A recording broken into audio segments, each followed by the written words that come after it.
Fala, turminha, bem-vindos aí a mais uma aula nossa. Hoje a gente vai corrigir a última atividade que nós fizemos aí na semana passada, tá? Na página 332, ok? Então a gente vai corrigir essa atividade aqui agora e posteriormente nós vamos dar continuidade ao assunto, beleza? Bom, seguinte, na página 332 nós vamos ter aqui as atividades e na questão número 1 está dizendo o seguinte: relacione os tipos de rocha aos processos de formação que as originam e aos exemplos mostrados nas frases e nas fotografias. Então, a resposta certa é a seguinte. A primeira frase aqui, ó, formadas pela compactação de restos de animais, vegetais e partículas provenientes de outras rochas. A resposta certa é a letra C, são as rochas sedimentares que são formadas dessa forma. A segunda frase aqui está dizendo o seguinte: formadas pela solidificação da lava expelida por atividade vulcânica. Então, obviamente, segundo a explicação que a gente deu semana passada, está aqui, ó, rochas ígneas, tá? E por fim, obviamente, formadas pela alteração de outras rochas que passam por variações de temperatura e pressão, ou seja, transformação, são no caso as rochas metamórficas, ou seja, as rochas que sofreram metamorfose, ok? Então a resposta certa é a primeira frase, letra C, a segunda frase, letra A e a última frase, letra B, ok? Mas como é que a gente vai identificar cada rocha aqui na figura, professor? É o seguinte, olha só. A figura que está representando o granito é uma rocha metamórfica, tá? O granito ela é uma variação, é uma rocha transformada do calcário, certo? Eu expliquei isso para vocês na aula passada. O siltito, vocês estão vendo aí essa rocha representada aqui, o siltito, é uma rocha sedimentar, tá? E por fim, a gente vai ter a última rocha aqui, que é o basalto, que é uma rocha ígnea. Aí você coloca lá a letra A, ok? Passando aqui para a página 333, a gente vai ter aqui a questão número 2, para você encontrar as palavras de acordo com o que está pedindo aqui na frase. Olha só. É encontrado em grande quantidade no sul do estado do Maranhão. O que é que você tem que fazer? Ah, eu vou adivinhar qual é a rocha? Não. A questão está pedindo para você observar o mapa da página 331 e posteriormente você vai responder aqui, você vai encontrar as palavras aqui nesse caça-palavras. Então, é encontrado em grande quantidade no sul do estado do Maranhão. É a bauxita, ok? A resposta certa é bauxita. Letra B. A maior concentração do Brasil é encontrada no leste do Rio Grande do Sul. A palavra certa aqui é o carvão mineral. C. O norte do Amapá concentra uma grande área de jazidas desse mineral. Observando o mapa, você identificar qual é esse mineral ao qual a frase está se referindo. Então, a letra C é ouro. Olha só. Letra D. Esse mineral é encontrado principalmente no Pará e em Minas Gerais. Então, a letra D, a resposta é o ferro. Vai preenchendo aí. Letra E. Além de ouro e urânio, no norte de Roraima existe uma grande quantidade desse mineral. Observando lá, você encontrar a palavra diamante. Por fim, na letra F, esse mineral pode ser encontrado na região de fronteira entre Sergipe e Alagoas. Letra F é o cobre, tá? Então, só relembrando para vocês. A letra A, bauxita. B, carvão. C, ouro. Letra D, ferro. A letra E, diamante. E a letra F é o cobre, ok? Então, essa é a resposta do nosso caça-palavras aqui. Por fim, a questão 3 está dizendo aqui, ó, com base no que você estudou, explique a frase: todo minério é um mineral, mas nem todo mineral é um minério. E agora é o seguinte: o mineral é uma substância e o minério é o conjunto dessa substância, tá? Então, você pode encontrar vários minerais de vários tipos diferentes. Nem todo mineral vai ser economicamente interessante para o ser humano, ou seja, vai ter um baixo valor de mercado, certo? Por esse motivo, nem todo mineral, se você encontrar em grande quantidade, vai se tornar um minério, tá? Por exemplo, uma rocha que ela tem um valor comercial, mas não é tão valioso assim, se a gente for fazer uma comparação. O granito, ele é bastante encontrado aqui na Paraíba, inclusive, ele é muito encontrado aqui na Paraíba. Porém, se a gente for comparar um minério de granito e um minério de ouro, consequentemente, o de ouro vai ter muito mais valia no mercado, entende? E existem minerais que simplesmente não têm valor nenhum no mercado. Por isso que nós temos a frase aqui, ó, todo minério é um mineral. Para ser um minério, você tem que ter um conjunto desse mineral. Porém, nem todo mineral vai dar um minério. Por quê? Para ser um minério, tem que ter um valor econômico interessante. Tem que ter um alto valor de comércio. Tá? Espero que tenha entendido essa questão aí. Pois bem, olha só. Vamos dar continuidade ao nosso assunto aqui na página 334, tá?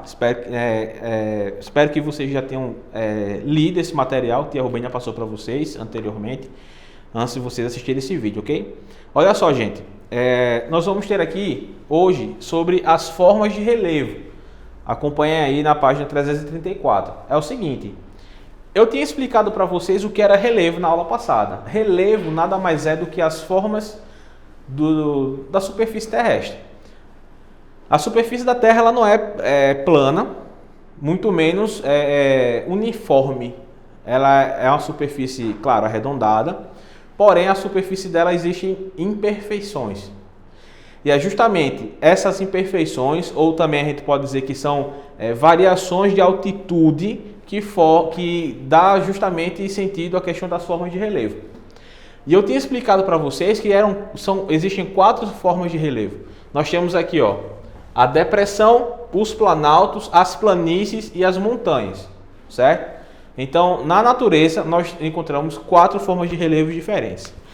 Veja só, as depressões são porções de superfície em geral planas que apresentam altitudes inferiores às das áreas em seu entorno. Então é o seguinte, olha só, a depressão você vai perceber o seguinte. Existe uma área mais alta e de repente você percebe na natureza, na paisagem, que há uma descontinuidade da altitude, ou seja, de repente você está andando numa parte plana mais alta e de repente você tem a altitude rebaixada, certo? Um pouco mais à frente você vai ter novamente uma elevação na altitude. Então esse intervalo que você vê aqui, ó, no desenho, nós chamamos de depressão. É uma área que foi rebaixada e que vai se diferenciar de outras áreas ao seu redor que são mais altas, ok?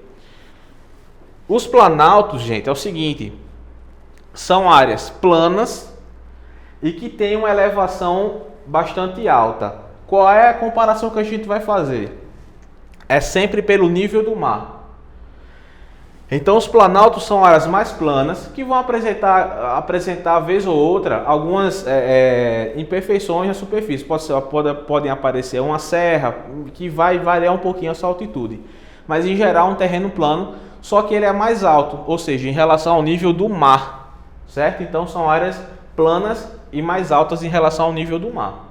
Então aqui no desenho está destacado a parte que corresponde ao planalto. Perceba que aqui está na altitude muito acima do nível onde está o mar.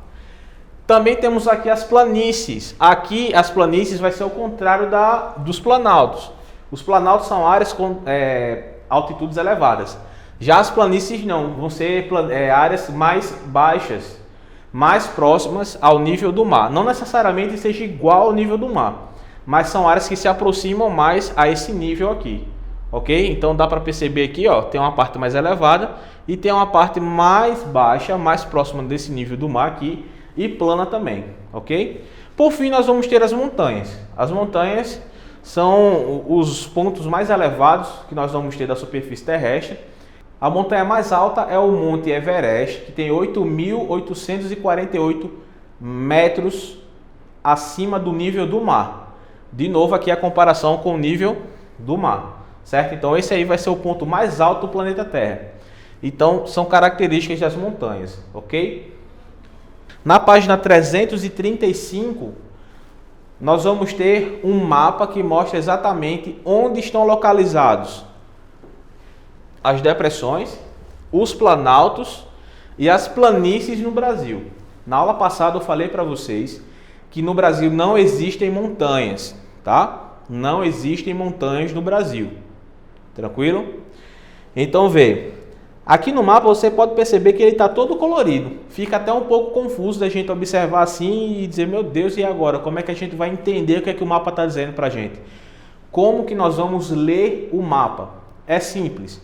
Perceba que o mapa está dividido em 3 cores. Nós temos a cor verde, a cor amarela e a cor marrom. Então perceba só o seguinte. Essas cores é um padrão internacional. Qualquer mapa de qualquer parte do planeta que esteja falando de relevo, ele vai obedecer a essa sequência de cores.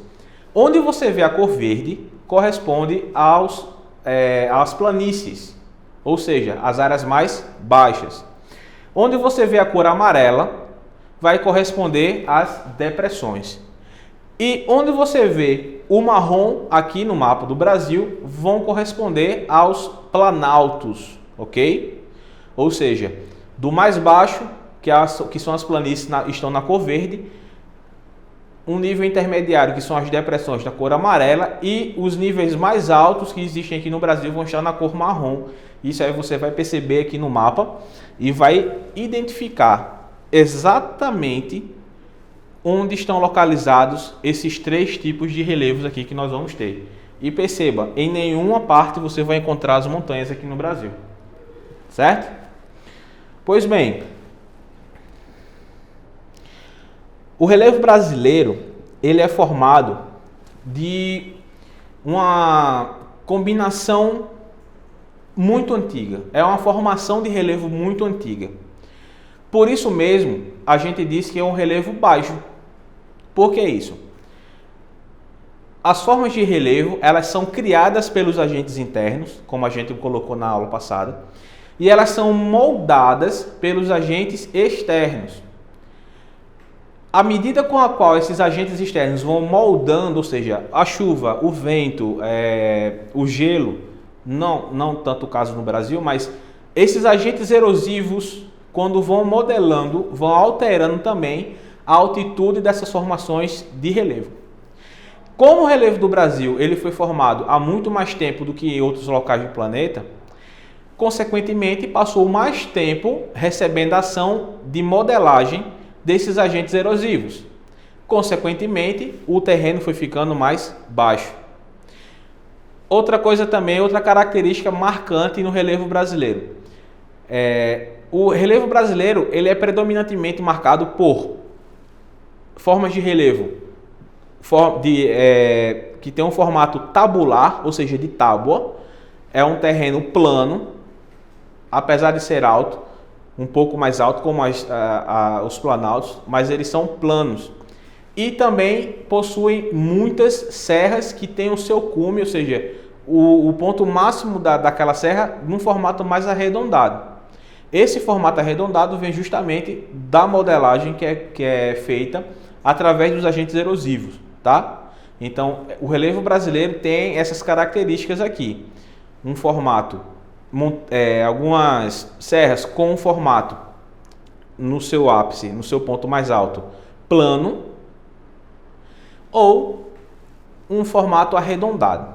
Então, essas são as principais características do relevo brasileiro. Além disso, nós podemos destacar também as chamadas bacias sedimentares.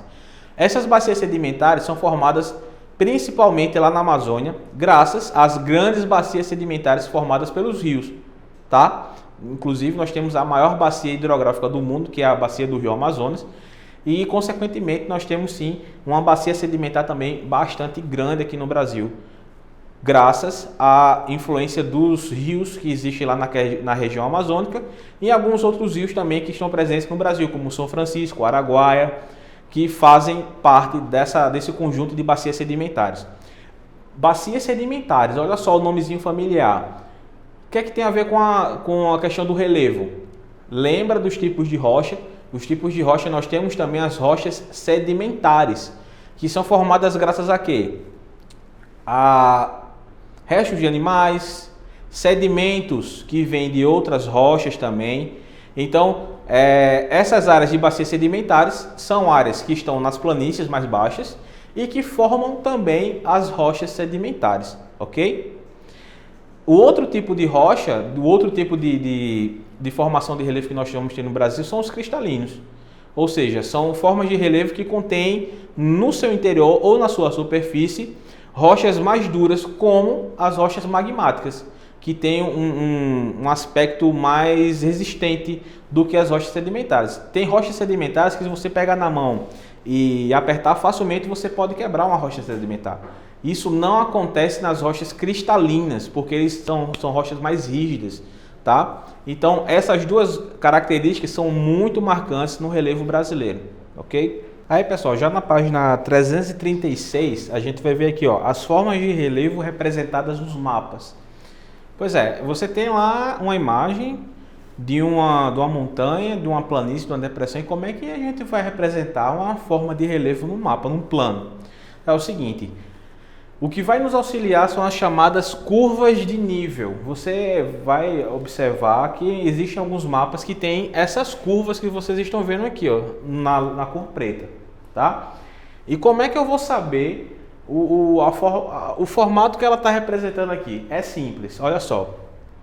Perceba que aqui, nesse exemplo que eu coloquei aqui, que é semelhante ao que está no livro, você vai ver que existe uma curva mais aberta, que é essa daqui, ó, essa extremidade aqui, tá vendo? E existem outras curvas menores, uma dentro da outra. Então perceba só, quanto mais aberta for a curva, consequentemente, essa curva vai estar representando as altitudes mais baixas. Quanto mais fechada for a curva, quanto menor for a curva, como vocês estão vendo aqui, ó, quer dizer que a altitude vai se elevando, tá?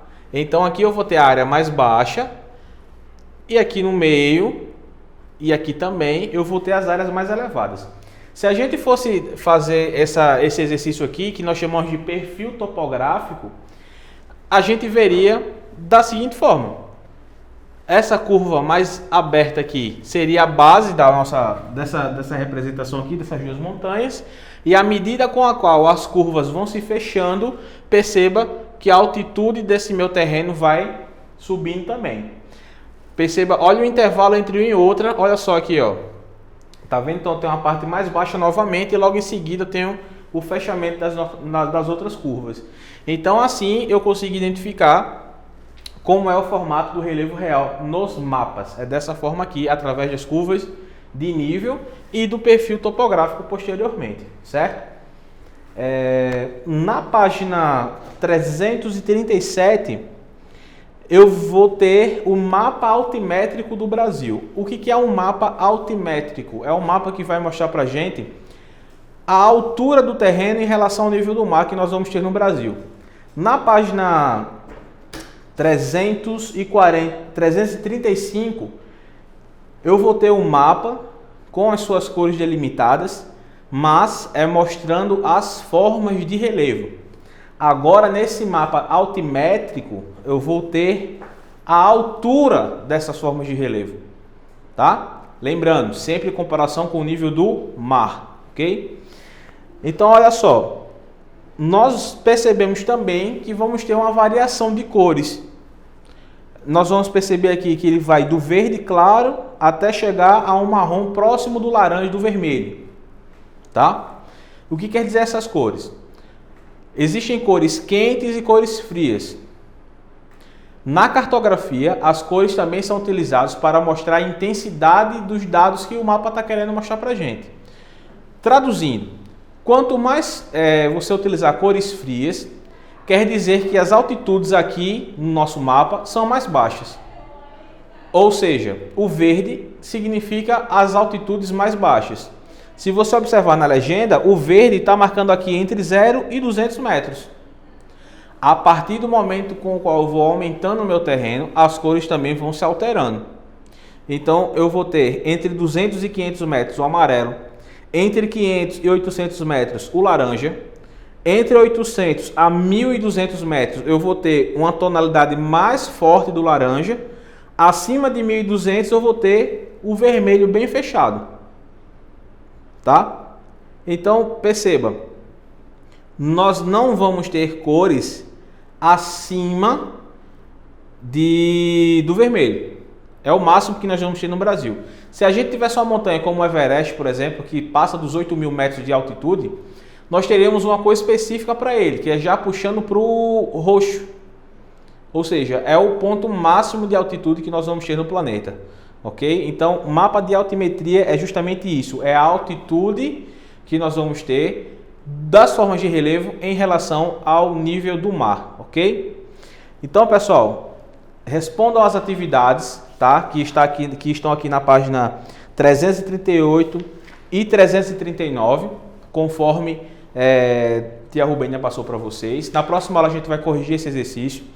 E, enfim, eu espero que estejam todos bem, se cuidando aí, tá? E aí, o mais breve possível, eu espero, né, o meu desejo, o desejo de todos, que nós possamos estar juntos mais uma vez. Muito obrigado e até a próxima aula.